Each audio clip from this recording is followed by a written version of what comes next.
ఈరోజు Nellore style fish curry try చేద్దాం రండి. చేపల్ని ముందుగా నీట్గా క్లీన్ చేసి పక్కన పెట్టుకోవాలి.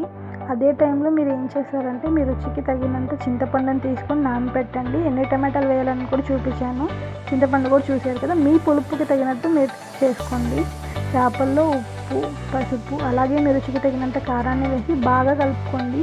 నన్ను అడిగితే కారం కొంచెం ఎక్కువ వేసుకోవడమే బెస్ట్ అండి, ఎందుకంటే చింతపండు ఇవన్నీ ఉండడం వల్ల చేపలు కూడా ఈ రోజు కంటే రేపటికి కొంచెం కారం తగ్గుతుంది.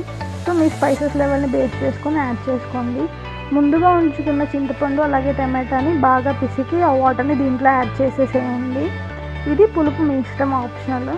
మీరు ఎలా అయితే ఇష్టపడతారో, ఎంత పులుపు అయితే ఇష్టపడతారో అలా చూసుకొని యాడ్ చేసుకోండి. ఇలా కలిపేసి అంతా పక్కన పెట్టుకోవాలి. ఇక్కడ మేమైతే మ్యాంగో యాడ్ చేస్తున్నామండి. మ్యాంగో ఆప్షనల్, మీరు కావాలంటే బ్రింజాల్ కూడా యాడ్ చేసుకోవచ్చు.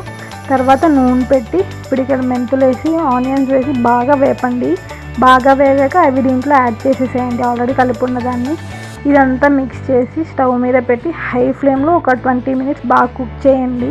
తర్వాత మీరు ఏం చేస్తారంటే అది కుకింగ్ అయిపోయాక ఇలా బాగా బాయిల్ అయిపోయాక చూసి దీనికి టేస్ట్ ఎలా ఉందో చూసుకొని ఉప్పు కారం సెట్ అయ్యేది చూసుకొని వేడి విధంగా సర్వ్ చేయండి.